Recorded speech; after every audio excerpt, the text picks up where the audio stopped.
بسم اللہ الرحمن الرحیم اللہم صلی علی سیدنا و مولانا محمد و علی آل سیدنا و مولانا محمد و بارک وسلم۔ ناظرین کرام، آج کی اس ویڈیو میں آپ کو بتانے جا رہا ہوں کہ یہ جو ہماری زمین ہے،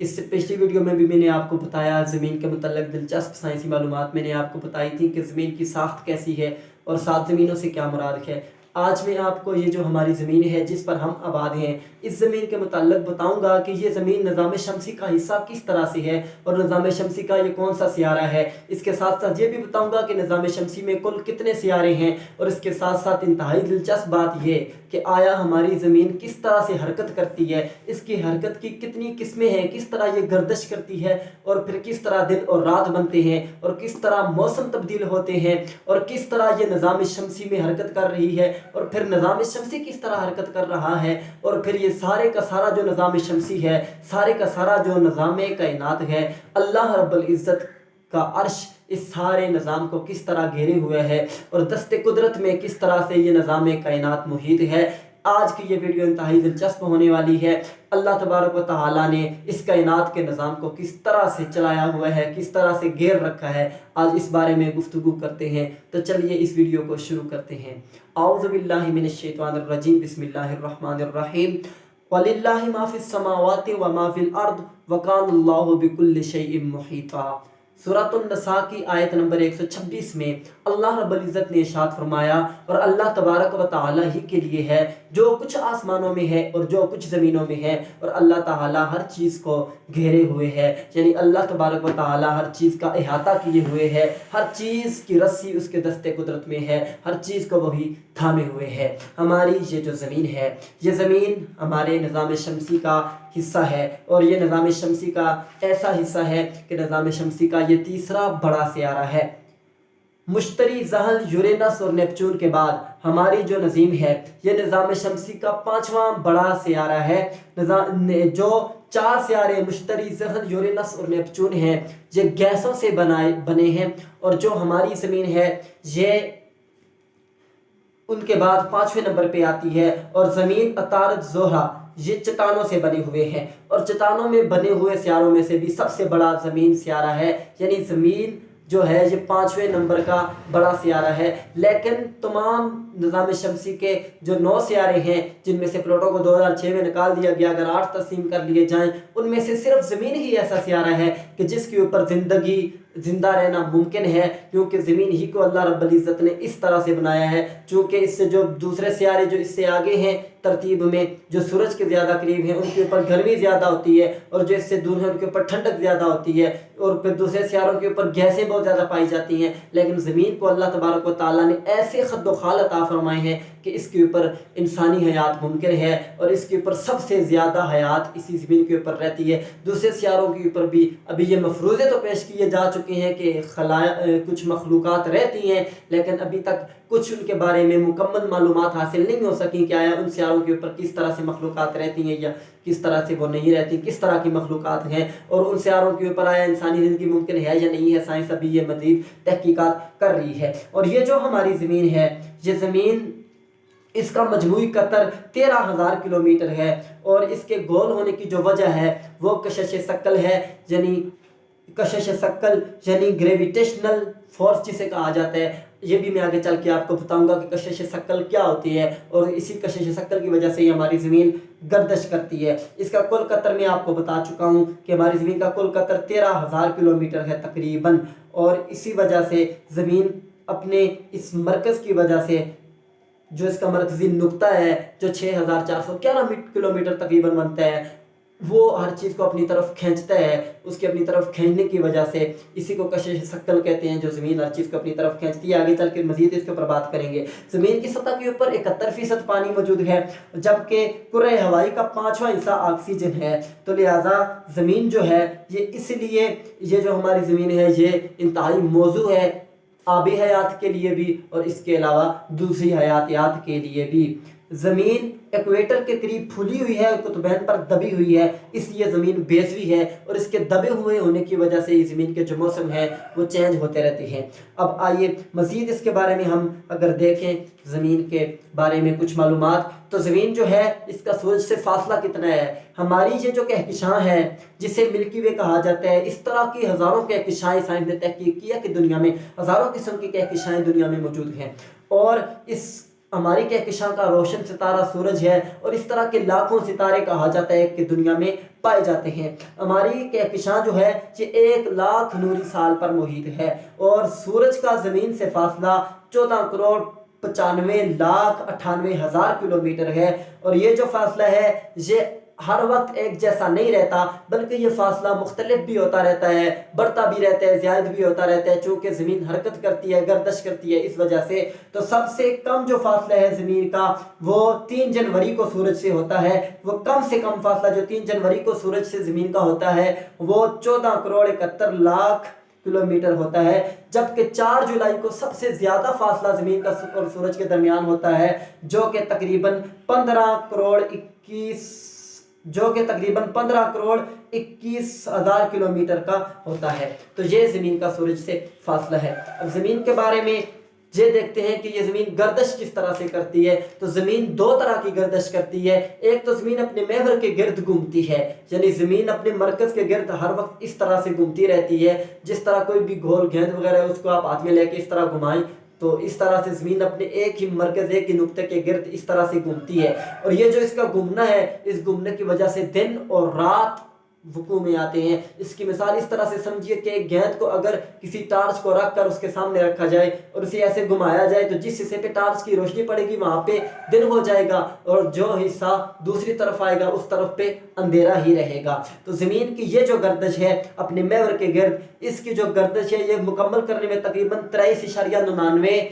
گھنٹے لگ جاتے ہیں، یعنی 24 گھنٹے پورے نہیں ہوتے، 23.93 گھنٹوں میں زمین یہ اپنا ایک چکر مکمل کرتی ہے، اور کچھ 7 یا 24 گھنٹوں سے بچ جاتی ہیں۔ سورہ لقمان میں اللہ تبارک و تعالیٰ نے ارشاد فرمایا الم تر ان اللہ یولج اللیل فی النہار ویولج النہار فی اللیل وسخر الشمس والقمر کل یجری لاجل مسمی وَإِنَّ اللَّهَ بِمَا تَعْمَلُونَ خَبِيرٌ، کہ کیا تم نہیں دیکھتے کہ بے شک اللہ تبارک و تعالیٰ رات کو دن میں داخل کرتا ہے اور دن کو رات میں داخل کرتا ہے، اور اللہ تبارک و تعالیٰ سورج اور چاند کو مسخر کیے ہوئے ہے، ہر چیز اپنے مقررہ وقت تک تیر رہی ہے، اور بے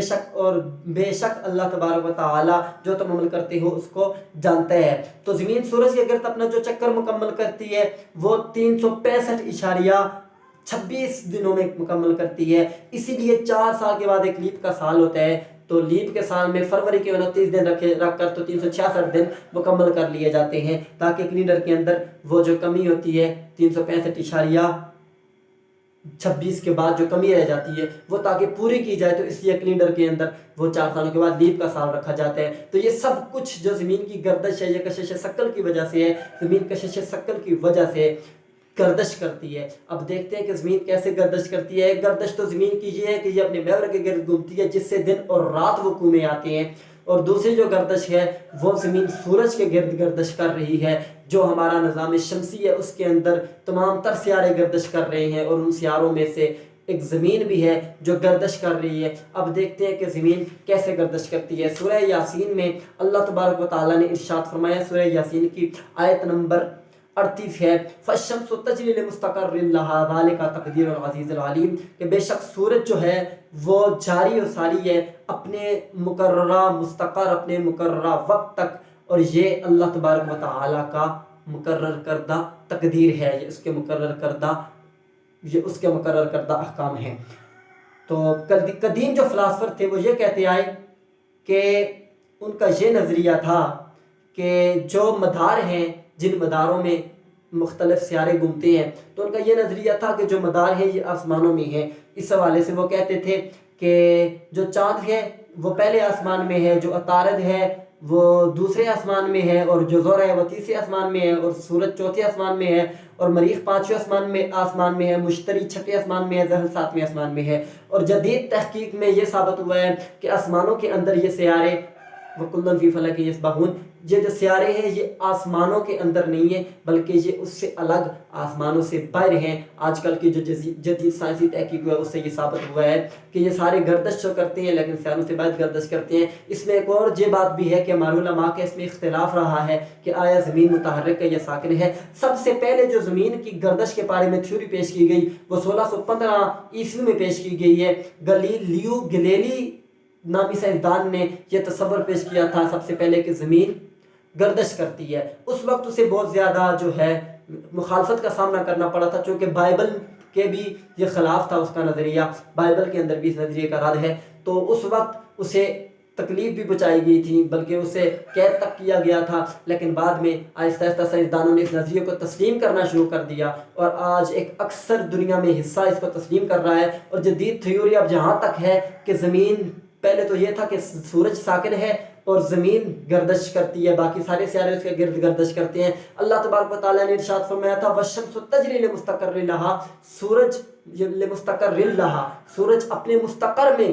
جاری و ساری ہے، وہ گردش کرتا ہے۔ سائنسدان اس سے پہلے تو یہ نہیں مانتے تھے لیکن اب جدید تھیوری میں وہ یہ بھی مان چکے ہیں کہ فی الواقع سورج بھی گردش کر رہا ہے، سورج بھی حرکت کر رہا ہے۔ تو جو آیت 14 صدیاں پہلے اللہ نے اپنے حبیب پہ نازل کی تھی، جو حضور کی زبانی ہم نے سنا تھا، جو جبریل امی وحی لے کے آئے تھے، آج الحمدللہ وہ قرآن پاک ہر بار سچ ثابت ہوا ہے اور سائنسدان اس تحقیق کے پیچھے لگے ہوئے ہیں کہ سورج کس طرح سے گردش کرتا ہے۔ یہ بھی ہم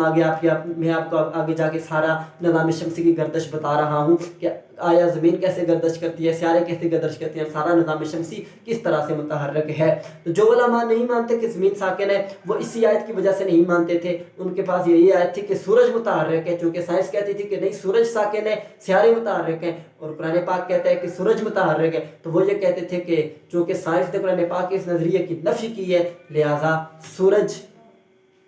متحرک ہے اور زمین ساکن ہے، علماء کہتے تھے۔ لیکن غلام رسول سعیدی صاحب نے، آپ نے، اور آج کل جو علماء ہیں ان میں سے کئی علماء نے اس بات کی تصریح کی ہے کہ نہیں زمین بھی ساکن نہیں ہے بلکہ زمین بھی متحرک ہے، اور جدید جو تھیوری ہے اس کے مطابق سورج بھی متحرک ہے۔ تو یہ سائنسدانوں کا نظریہ اس کے خلاف اب نہیں ہے، پہلے تھا لیکن اب وہ بھی مان چکے ہیں کہ سورج متحرک ہے اور زمین بھی متحرک ہے۔ کسی نہ قطعی سے ثابت نہیں ہے کہ زمین ساکن ہے، اور لہٰذا اور اگر کوئی ایسی آیت جو پیش بھی کی جاتی ہے ان میں تعویلات کی گنجائش موجود ہے، تو لہٰذا یہ قطعی طور پہ ثابت نہیں ہو سکتا کہ زمین ساکن ہے، لہٰذا اسے ایمان کفر کا مسئلہ نہیں بنانا چاہیے، بلکہ زمین بھی متحرک ہے اور سورج بھی متحرک ہے۔ زیادہ اصح یہی معلوم ہوتا ہے چونکہ جو سائنس ہے وہ تحقیق کرتی ہے، تحقیق اور مشاہدے اور تجربے کے پیش نظر وہ یہ ثابت کرتی ہے، تو یہ سب کچھ مشاہدے اور تجربے کے پیش نظر ثابت ہوا ہے کہ یہ کائنات کا نظام کس طرح سے چل رہا ہے۔ اس پر ہم تفصیلی بحث کرتے ہیں۔ تو آج ہمارے دور جدید کے اندر یہ کہا جا رہا ہے کہ جو چاند ہے، کیونکہ پہلے تو یہ کہتا تھا کہ ہر مدار کے اندر، ہر آسمان کے اندر ہر چیز کا مدار ہے، لیکن اب جدید تحقیق سے یہ ثابت ہوا ہے، پہلے فلاسفرز کا جو نظریہ تھا وہ غلط ثابت ہوا ہے، اب سائنس نے یہ بات ثابت کی ہے کہ نہیں، یہ آسمانوں کے اندر یہ سب کچھ نہیں ہے بلکہ آسمانوں سے نیچے ہے۔ جدید تحقیق یہ ہے کہ چاند اور سورج افلاک میں مرکوز نہیں ہے بلکہ زمین سے چاند 2.25 لاکھ میل کی مسافت پر ہے، جبکہ سورج تقریباً 15 کروڑ کلومیٹر کے فاصلے پر ہے، یعنی اس کا فاصلہ 14 کروڑ 15 کروڑ تک چلا جاتا ہے تقریباً، اور کوئی سیارہ کسی آسمان میں مرکوز نہیں ہے، یہ بھی جدید تحقیق سے ثابت ہوا ہے۔ اور زمین سمیت تمام جتنے بھی سیارے ہیں، تمام نظام شمسی جو ہے وہ خلا کے اندر اپنے اپنے مدار میں گردش کر رہے ہیں۔ اب جدید تحقیق یہ ہے، جب خلانورد چاند پہ پہنچے، یعنی سائنسدانوں نے جب چاند کے اوپر گئے تو وہاں سے انہوں نے زمین کو جب دیکھا تو وہ بھی انہیں چاند کی طرح ایک گول روشن گولا دکھائی دیا، گولائی کی شکل میں۔ اور ایک جدید تصویر میں جو سیٹلائٹ کے ذریعے سے لی گئی ہے اس میں ہماری زمین بالکل ایک نقطے کی مانند نظر آتی ہے، چونکہ کائنات میں بہت بڑی بڑی گلیکسیز ہیں، بہت بڑی بڑی کہکشائیں ہیں، انہی کائنات کے نظاموں میں سے ہماری زمین بھی ہے۔ میں نے پچھلی ویڈیو میں یہ کہا تھا کہ سائنسدانوں نے یہ کہا ہے کہ ابھی تک 5% کائنات ہمیں نظر آ رہی ہے، اس کے علاوہ ایک بلیک میٹر ہے، بلیک انرجی ہے کائنات میں پھیلی ہوئی ہے، لہذا ہمیں وہ دکھائی ہی نہیں دے سکتی، اور ہماری قوت ابھی تک وہاں تک پہنچ ہی نہیں سکی، اور ہماری قوت کو وہاں تک ادراک ہی نہیں ہے۔ تو یہ جو ہماری زمین ہے یہ کہکشاں کے اندر ایک چھوٹا سے نقطے کی مانند، ایک بالکل چھوٹے سے نقطے کی مانند دکھائی دیتی ہے۔ چاند زمین کے گرد گردش کر رہا ہے اور زمین سورج کے گرد گردش کر رہی ہے، اور یہ جو گردش ہے اور جو سورج ہے وہ بھی کسی نہ کسی لیول کے گرد گردش کر رہا ہے، اور یہ جو ساری گردش ہے اس کے اندر جو اصل چیز ہے، یہ گردش کس طرح سے ہوتی ہے، کون سی چیز اس گردش کا سبب بنتی ہے، وہ کشش ثقل ہے جسے گریویٹیشنل فورس کہا جاتا ہے. یعنی اس گریویٹیشنل فورس کی وجہ سے یہ سارے سیارے ایک دوسرے کے گرد اپنے اپنے مدار میں گھوم رہے ہیں. اور یہ جو گردش کا محور ہوتا ہے، چاند کی گردش کا محور زمین ہے اور زمین کی گردش کا محور اور مرکز جو ہے وہ سورج ہے. اسی طرح سورج بھی کسی بڑے مرکز کے گرد گردش کر رہا ہے. جب ہم زمین پر کوئی چیز پھینکتے ہیں تو وہ تھوڑی دور جا کر گر جاتی ہے. یہ اس وجہ سے ہوتا ہے کہ زمین کے اندر کشش ثقل ہوتی ہے جو ہر چیز کو اپنی طرف کھینچتی ہے. اور ہر سیارے کے اندر، نظام شمسی میں جتنے سیارے ہیں، جتنے گلیکسیز ہیں، ہر سیارے کے اندر، ہر تارے کے اندر یہ قوت کشش ثقل اللہ تبارک و تعالیٰ نے پیدا کر دی ہے جو چیزوں کو اپنی طرف کھینچتی ہے اور یہ ایک دوسرے کو آپس میں نظام کو مربوط رکھے ہوئے کائنات کے نظام کو. تو زمین کے اوپر جب کوئی چیز اوپر کو پھینکی جائے تو وہ نیچے تب بھی گرتی ہے کہ زمین ہر چیز کو اپنی طرف کھینچتی ہے. تو جہاں سے خلا شروع ہو جاتی ہے وہاں سے پھر وہ چیز نیچے نہیں گرتی. تو اسی طرح اگر کسی فوارے کے ذریعے ہم پانی کو چھوڑ دیں تو وہ بھی گولائی کی شکل اختیار کر لیتے ہیں. اگر زیادہ قوت سے چھوڑا جائے تو وہ مزید گولائی کی شکل اختیار کر لیتا ہے. تو یہ جو وزن ہے یہ بھی اسی طرح سے ماپا جاتا ہے کہ یہ جو ہم وزن کرتے ہیں تو زمین ہر چیز کو اپنی طرف کھینچتی ہے. جب ہم کوئی چیز ترازو کے پلڑے میں رکھتے ہیں تو زمین اسے اپنی طرف کھینچتی ہے. یہ سارے فزکس کا بہت وسیع باب ہے، فزکس سکولوں میں پڑھائی جاتی ہے، بہت وسیع و عریض باب ہے، سب کا احاطہ کرنا ممکن نہیں ہے. تو جب زمین اپنی طرف کھینچتی ہے اس چیز کو تو اس سے ہمیں اس چیز کا وزن معلوم ہوتا ہے. اور قیامت کے دن اللہ تبارک و تعالیٰ نے یہ ارشاد فرمایا اور حدیث کریمہ میں بھی یہ آیا ہے کہ قیامت کے دن جو ہے وہ ترازو نیچے کی طرف نہیں جھکے گا بلکہ جس کا ترازو اوپر کی طرف اٹھے گا، اگر نیکی والا پلڑا بھاری ہوگا تو وہ اوپر کی طرف اٹھے گا نہ کہ نیچے کی طرف. اور اسی طرح جو گناہ والا پلڑا ہوگا وہ بھی اوپر کی طرف اٹھے گا نہ کہ نیچے کی طرف. یعنی جو پلڑا قیامت کے دن اوپر کو اٹھے گا وہ بھاری ہوگا اور جس کی نیکیوں والا اوپر جائے گا وہ جنت میں چلا جائے گا اور جس کے گناہوں والا اوپر جائے گا وہ زیادہ گناہ گار ہوگا اور وہ جہنم میں چلا جائے گا. اس کی وجہ یہی ہوگی کہ یہ قوت ہے جو کشش ثقل ہے، گریویشنل فورس ہے، جو گریویٹیشنل فورس یہ ختم ہو جائے گی. تو اس لیے قیامت کے دن دنیا کے برعکس نظام ہو جائے گا. کیا اللہ تبارک و تعالیٰ کا نظام ہے کہ دنیا میں اللہ نے اس کشش ثقل کو پیدا فرما دیا اور آخرت میں اس کو ختم کر کے تو آخرت کا نظام ہی اس کے سارا نظام ہی اس کے برعکس چلا جائے گا. یہ ساری کائنات کا نظام اس قوت کشش ثقل کی وجہ سے ہی قائم ہے. جب یہ ختم ہو جائے گی تو دنیا میں قیامت برپا ہو جائے گی. تو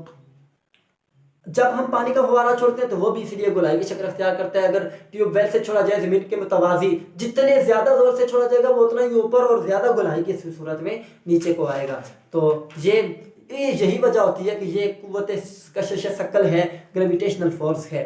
آج کل سائنسدانوں نے زمین کے گرد جو سیٹلائٹ چھوڑے ہوئے ہیں وہ بھی اسی قاعدے، اسی کلیے کے تحت انہوں نے چھوڑے ہوئے ہیں کہ جو انہوں نے یہ سیٹلائٹ چھوڑے ہیں تو یہ زمین کے باہر انہوں نے اسی قاعدے کے تحت چھوڑے ہیں کہ وہ زمین کے باہر ایک خاص قوت کے تحت انہوں نے باہر چھوڑا ہوا ہے. جب میں آگے آپ کو بتاتا ہوں کہ وہ کس طرح سے خاص قوت کے تحت ایک خاص مقام پہ ان کو چھوڑا گیا ہے کہ جہاں پہ وہ حرکت کر رہے ہوتے ہیں اور زمین کا سارا نظام چل رہا ہوتا ہے. تو اسی اصول کو مد نظر رکھ کر انہوں نے چھوڑے ہیں کہ زمین قوت کشش ثقل کی وجہ سے ہر چیز کو اپنی طرف کھینچتی ہے. وہ بھی کشش ثقل کی ایک رفتار کو معلوم کر کے ہی چھوڑے گئے ہیں.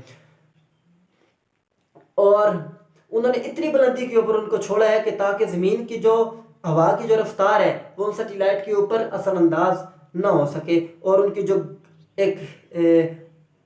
اوربیٹل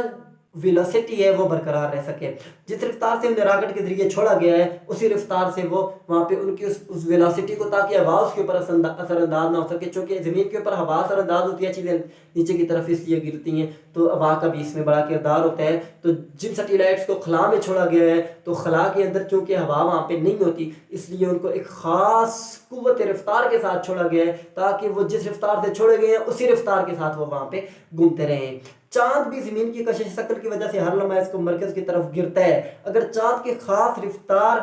اور بیٹل ویلاسٹی کی وجہ سے زمین کی بلندی پر اس کی خاص کشش ثقل کی وجہ سے زمین کے گرد اس کا مدار یعنی آربٹ بن جاتا ہے، یعنی ایک زمین کی خاص جو کشش ثقل ہے چاند اس سے ایک خاص مقام پر ہے اور زمین جو ہے وہ سورج کی طرف گر رہی ہے، یعنی سورج کشش ثقل کی وجہ سے زمین کو اپنی طرف کھینچ رہا ہے اور جو چاند ہے وہ زمین چاند کو اپنی طرف کھینچ رہی ہے. تو چاند اس خاص کشش ثقل کی وجہ سے زمین کی طرف آتا ہے، تو جب وہ زمین کی طرف گرتا ہے تو چاند کو بھی کوئی نہ کوئی تارا اپنی طرف کھینچ رہا ہوتا ہے جو اسے زمین کی طرف گرنے نہیں دیتا، جس کے نتیجے میں وہ چاند ایک گولائی کی شکل اختیار کر رہا ہے اور اس کا ایک آربٹ مدار بن جاتا ہے جس کے گرد وہ گھومنا شروع کر دیتا ہے۔ تو اس گولائی پر ہر دوسرا نقطہ پہلے نقطے سے نیچے ہوتا ہے، دائرے پر ایک نقطہ جو ہے وہ دوسرے نقطے سے فرق یا جھکاؤ جو ہے، یہ جو پہلے نقطے کا دوسرے نقطے سے فرق یا جھکاؤ ہے، اس کو فال آف فورس کہتے ہیں، اور یہ سارا فال آف فورس زمین کے کشش ثقل کی وجہ سے ہی ہوتا ہے۔ کشش ثقل بلندی پر کم ہوتی ہے جس کی وجہ سے رفتار یعنی آربیٹل ویلوسٹی بھی سطح زمین سے قریب کی نسبت کم درکار ہوتی ہے۔ کسی چیز کے سورج کے کسی سیارے یعنی پلانٹ کے گرد چلانے کے لیے اس کی آربیٹنگ کے لیے خاص بلندی پر پارٹیکولر ہائٹ پر خاص رفتار سے یعنی پارٹیکولر آربیٹو ویلوسٹی اور خاص یعنی پارٹیکولر آربٹ ویلوسٹی اور خاص سمت یعنی پارٹیکولر ڈائریکشن اور اس بلندی پر بڑے سیارے کی نسبتاً کشش ثقل یعنی پروپورشنیٹ گریجویشنل فورس کے پیش نظر درکار ہوتی ہے۔ اسی اصول سے سورج کے گرد سیارے گردش کر رہے ہیں، یعنی دوسرے لفظوں میں یہ سیارے سورج کے مرکز کی طرف ہر لمحہ گرتے ہیں یا جھکتے ہیں۔ آپ اس کو اس طرح سمجھیے کہ یہ جو ہماری زمین ہے یہ سورج کے گرد کس طرح گردش کر رہی ہے کہ ہم اپنے ہاتھ میں ایک پتھر کو رسی کے ساتھ باندھ لیں اور اسے زور سے جب ہم گھمائیں تو جب ہم اسے زور سے ایسے گھماتے ہیں تو ہمارے ارد گرد گھومنے لگ جاتے ہیں، ہر طرف وہ ایک ہی خاص جگہ پہ ایک خاص دائرے کی شکل میں وہ گھومے گا۔ اب اگر اس کو ہم اپنی طرف بھی کھینچیں تو وہ ہماری طرف نہیں بلکہ اپنے دائرے میں ہی گھومتا رہتا ہے۔ اس کی وجہ یہ ہوتی ہے کہ اس کی خاص قوت جو ہوتی ہے اس قوت کے تحت وہ وہاں پہ گھوم رہا ہوتا ہے۔ کشش ثقل کی وجہ سے نہ وہ اپنے مدار سے باہر جاتا ہے، باہر تو اس لیے نہیں جاتا کہ ہمارے ہاتھوں نے اس کو پکڑا ہوا ہوتا ہے، اور وہ اندر کی طرف اس لیے نہیں آتا کہ جو کشش ثقل ہے وہ جب اس کے اوپر ایک اپنا قوت ظاہر کرتی ہے تو وہ ایک خاص مدار میں گھومنا شروع کر دیتا ہے۔ تو اسی قاعدے کے تحت ہر سیارہ اپنے اس مرکز کی طرف گھوم رہا ہوتا ہے۔ اب بات یہ ہے کہ زمین جب گھومتی ہے سورج کے گرد، جب سورج زمین کو کھینچتا ہے تو سورج کا حجم زمین سے بہت بڑا ہے، چونکہ جب وہ زمین کو اپنی طرف کھینچتا ہے تو اب زمین کو اس کے اوپر گر جانا چاہیے، لیکن ہوتا یوں ہے کہ جو چاند ہے وہ زمین کے سورج کے بنسبت ذرا قریب ہے، سورج زمین سے زیادہ دور ہے اور چاند زمین سے زیادہ قریب ہے۔ اور دوسرا ایک خاص رفتار ہوتی ہے، چاند کی جو رفتار ہے وہ کم ہے اور زمین کی رفتار زیادہ ہے، اور جو سورج کی قوت ثقل ہے وہ ذرا دور ہے، یعنی سورج زمین سے کافی دوری کے فاصلے پر ہے۔ تو ایک خاص رفتار کی وجہ سے وہ چاند بھی چونکہ زمین کشش ثقل کی وجہ سے چاند کو اپنی طرف کھینچتی ہے، ادھر سے سورج زمین کو کھینچتی ہے، زمین چاند کو کھینچتی ہے، اس وجہ سے زمین اپنے اس دائرے سے باہر نہیں نکلتی، یعنی سورج کی طرف نہیں جاتی، بلکہ جب چاند کو اپنی طرف کھینچتی ہے تو زمین ایک درمیان میں ہی اپنے خاص مدار میں حرکت کرنا شروع کر دیتی ہے۔ تو نہ یہ اپنے اس مدار سے باہر جاتی ہے اور نہ یہ اپنے اس مدار سے اندر کی طرف جاتی ہے، بلکہ جیسے سورج اس کو اپنی طرف کھینچتا ہے اور ادھر سے یہ چاند کو اپنی طرف کھینچتی ہے تو چاند کے ساتھ اس کی کشش ثقل جو ہے اسے اس دائرے سے اندر کو نہیں گرنے دیتی۔ اسی طرح پھر چاند بھی اسی قاعدے کے تحت حرکت کرتا ہے، اور جو چاند کے گرد جو تارا ہے وہ بھی اسی طرح قاعدے کے ساتھ حرکت کرتا ہے۔ اسی طرح مریخ، مشتری، زحل یہ سارے ایک خاص مدار میں سورج کے گرد سارے کے سارے جو ہیں یہ حرکت کرتے ہیں، اور ان کا ایک خاص اس طرح سے مدار بن جاتے ہیں اور یہ آہستہ آہستہ ادھر حرکت کرتے رہتے ہیں، اور جو زمین ہے وہ تقریباً 365.26 دنوں میں اپنا یہ چکر مکمل کر رہتی ہے۔ یعنی جو خاص بلندی پر خاص رفتار ہوتی ہے اس بلندی کی وجہ سے سورج کی نسبتاً کشش ثقل کی وجہ سے اپنے دائرے یعنی آربٹ میں جھکنے سے زمین کو یہ روکتی ہے، اور اللہ نے تمام جتنے بھی سیارے ہیں ان کو سورج کے گرد متحرک کر دیا ہے، اور اللہ تبارک و تعالیٰ نے ان تمام کے تمام سیاروں کو ایک خاص حساب کے ساتھ ان تمام کے تمام سیاروں کو اللہ تبارک و تعالیٰ نے متحرک کیا ہے، اور جو سارے کے سیارے جو ہیں یہ سارے سیارے یہ سورج کے گرد گھوم رہے ہیں، اور ان کی جو ایک خاص ڈائریکشن ہے اس ڈائریکشن کی وجہ سے یہ سورج کے گرد اسی طرح سے گھوم رہے ہیں۔ اگر ان کی رفتار مقررہ حساب سے زائد ہو تو یہ سورج کشش ثقل کی وجہ سے جو ہے تو یہ اپنے مدار سے باہر ہو جائیں، یعنی اسے ولاسٹی اختیار کر لے اور کسی دوسرے ستارے سے منسلک ہو جاتے، لیکن اللہ تبارک و تعالیٰ نے ان کو ایک خاص مقدار اور خاص رفتار اور ایک جو خاص سمت ہے اس سمت کے اعتبار سے یوں متعین کر دیا ہے کہ یہ سب اپنے ہی مدار میں گھوم رہے ہیں، اور یہ اللہ تبارک و تعالیٰ ہی کی عطا کردہ قوت ہے۔ اللہ تبارک و تعالیٰ نے اس لیے ارشاد فرمایا خلق السماوات والارض بالحق یکور اللیل علی النہار ویکور النہار علی اللیل وسخر الشمس والقمر کل یجری لاجل مسمى الا هو العزیز الغفار، کہ اللہ تبارک و تعالیٰ کی وہ ذات ہے کہ جس نے آسمانوں اور زمینوں کو حق کے ساتھ پیدا کیا ہے، اور وہ لپیٹتا ہے رات کو دن پر اور دن کو رات پر، اور اس نے سورج اور چاند کو مسخر کیا ہوا ہے۔ ہر چیز جو ہے وہ ایک مقررہ وقت تک تیر رہی ہے، اپنے اپنے مدار میں گھوم رہی ہے۔ خبردار وہی غلبے والا اور وہی بخشنے والا ہے۔ سبحان اللہ، کیا ذات ہے اللہ تبارک و تعالیٰ نے کہ کس طرح سے اس نے کائنات کے نظام کو چلایا ہوا ہے جہاں پہ انسان کی عقل دنگ رہ جاتی ہے۔ سبحان اللہ۔ تو سورہ زمر کی یہ آیت نمبر 5 تھی۔ فلکیاتی سائنس جو ہے اس میں یہ جو جتنے بھی سیارے ہیں ان کو اجرام فلکی کہا جاتا ہے، اور انہیں گرتے ہوئے اجسام کہا جاتا ہے، یعنی فالنگ باڈیز کہا جاتا ہے۔ اسی طرح کائنات میں جو اور سیارے ہیں وہ بھی سارے کے سارے کسی نہ کسی مرکز کے گرد، حتیٰ کہ کائنات میں جو کچھ بھی ہے وہ کسی نہ کسی مرکز کے گرد، اس پوری کائنات کی جتنی کہکشائیں ہیں وہ کسی نہ کسی مرکز کے گرد ہی گھوم رہی ہے۔ یہ ساری کائنات جو ہے، اور جو ساری کائنات یا ستارے جتنے بھی یہ سب کچھ ہیں، یعنی چاند زمین کے گرد، زمین سورج کے گرد، اسی طرح تمام جو زمین کے ساتھ دوسرے کے ستارے ہیں، نیپچون، زحل،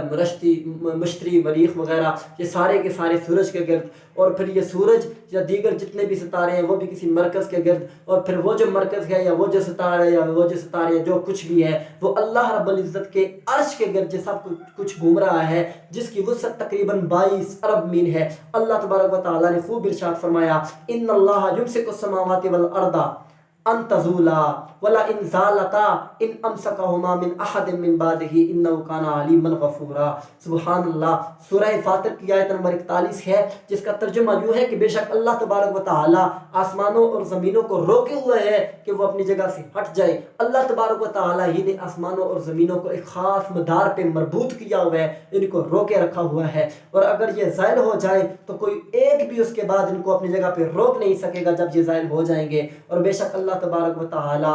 جاننے والا ہے اور بخشنے والا ہے۔ اور اللہ تبارک و تعالیٰ نے سورہ انبیاء کی آیت نمبر 33 میں ارشاد فرمایا وَهُوَ الَّذِي خَلَقَ اللَّيْلَ وَالنَّهَارَ وَالشَّمْسَ وَالْقَمَرَ كُلٌّ فِي فَلَكٍ يَسْبَحُونَ، کہ وہی اللہ تبارک و تعالیٰ کی ذات ہے جس نے راتوں اور دن کو پیدا کیا اور سورج اور چاند کو پیدا کیا، اور ہر ایک اپنے فلک میں اپنے مدار میں گھوم رہا ہے، تیر رہا ہے۔ ان ساری آیات سے یہ ثابت ہوتا ہے کہ ہر جو ستارہ ہے وہ کسی نہ کسی دوسرے ستارے کے گرد گھوم رہا ہے۔ قوت کشش ثقل کی وجہ سے وہ حرکت کر رہا ہے، اور یہ جو کشش ثقل ہے یہ اس کو گرنے سے بچاتی ہے۔ اب ہمارے نیچے اوپر ہر طرف چونکہ خلا ہے، ہوا ہے، ہوا کے باہر خلا ہے، ایک خاص جگہ تک ہوا ہے، اس کے بعد خلا ہے۔ تو اب ایک سوال یہ بھی ہے کہ جب ہماری زمین گھومتی ہے، یہ حرکت کر رہی ہے دو طرح سے، ایک اس کی حرکت یوں ہے اور دوسری سے سورج کے گرد ہے، جو یوں حرکت ہے اس سے دن اور رات بنتے ہیں، اور جو یوں حرکت ہے وہ سال بناتی ہے، اس سے سال وجود میں آتے ہیں، اور سال کے جو موسم ہے وہ بھی اس طرح سے بدلتے ہیں۔ تو سوال یہ ہے کہ اس سے پانی جو ہے 71% حصے پر وہ پانی گرتا کیوں نہیں ہے؟ وہ بھی اسی کشش ثقل کی وجہ سے نہیں گرتا کہ زمین کو ہر طرف سے وہ ایک خاص گریویٹیشنل فورس جو میسر ہے، چاروں طرف سے اس کو دبائے ہوئے ہے، اس چاروں طرف سے اس کے ہوا کا جو دباؤ ہے وہ بھی جس کے پانی کو نہیں گرنے دیتا، وہ بھی متوازن ہے، اور پھر اس کے اوپر قوت کشش ثقل ہے، ہر طرف سے اس کو خاص مرکز کی طرف جو دبا کے لاتی ہے، اور یہ اپنے محور میں ہی گھوم رہی ہے۔ تو ہر ستارہ کسی نہ کسی ستارے دوسرے ستارے کے گرد گھوم رہا ہے، اور جو سب کے سب ستارے ہیں، یہ پورا جو کائنات عالم کا خیالاتی نظام ہے فلکیاتی، یا جتنا بھی ہمارا نظام شمسی یا فلکیاتی نظام ہے، یہ سارے کا سارا اللہ تبارک و تعالیٰ کے عرش کے گرد یا اللہ تبارک و تعالیٰ کے مرکز نور کے گرد گھوم رہا ہے، جو کہ یہ سب اس کے گرد مصروف گردش ہیں۔ تو اب ذرا سوچئے کہ ایک سورج کتنی مضبوطی سے ہر چیز کو اپنی طرف کھینچتا ہے، اور پوری کائنات کے اتنے بڑے بڑے جو ہم تو 5% تک ابھی تک ہماری عقلیں، سائنس کی عقلیں پہنچ سکی ہیں، اس کے علاوہ جو 95% جہاں تک سائنس کی عقل جا ہی نہیں سکی، یہ پوری کائنات کا نظام ہے۔ اللہ کا عرش اس پوری کائنات کے نظام کو گھیرے ہوئے ہے، اور اللہ کے دست قدرت میں یہ پوری کائنات کا نظام ہے۔ تو سوچئے کہ وہ کتنی قوت والا عرش ہے، کتنی طاقت والا عرش ہے، کہ جو اس پورے نظام کو محیط کیے ہوئے ہے، اور پورے نظام کو ایک ذرے کے برابر بھی ہلنے نہیں دیتا ہے۔ اسی لیے اللہ تبارک و تعالیٰ نے ارشاد فرمایا تھا وَلِلَّهِ مَا فِي السَّمَاوَاتِ وَمَا فِي الْأَرْضِ وَكَانَ اللَّهُ بِكُلِّ شَيْءٍ مُحِيطًا، کہ اللہ ہی کے لیے جو کچھ آسمانوں میں ہے اور جو کچھ زمینوں میں ہے، اور اللہ تبارک و تعالیٰ کی ذات ہر چیز کو گھیرے ہوئے ہے۔ سبحان اللہ، کائنات کا نظام اللہ نے کس قدر حسین بنایا ہے، اتنی وسیع تر کائنات کو اللہ تبارک و تعالیٰ نے کس طرح اپنے دست قدرت میں لیے ہوئے ہے۔ اور آج سے 14 صدیاں پہلے اللہ تبارک و تعالیٰ نے جو آیات بیان فرمائی تھی، آج سائنس کی تحقیق سے ثابت ہوا ہے کہ یہ سب کچھ جو کائنات کا نظام ہے، ہر سیارہ اپنے مدار میں گھوم رہا ہے، اور پھر کس طرح پوری کائنات اللہ کے عرش کے گرد متحرک ہے، اور اللہ تبارک و تعالیٰ کا عرش سے محیط ہے۔ جو لوگ زمین کی گردش کو نہیں مانتے، ان کے لیے علامہ غلام رسول سعدی صاحب نے بھی یہ فرمایا ہے کہ ان کے لیے ایک تو ان کو یہ دلیل دی جاتی ہے کہ دیکھیے، اگر تو زمین ساکن ہے تو یہ جتنے بھی حساب لگائے جاتے ہیں، جو سورج گرہن کا، چاند گرہن کا یہ حساب اگر دیکھ لیں، وہ جو لگایا جاتا ہے تو سالوں پہلے، مہینوں پہلے،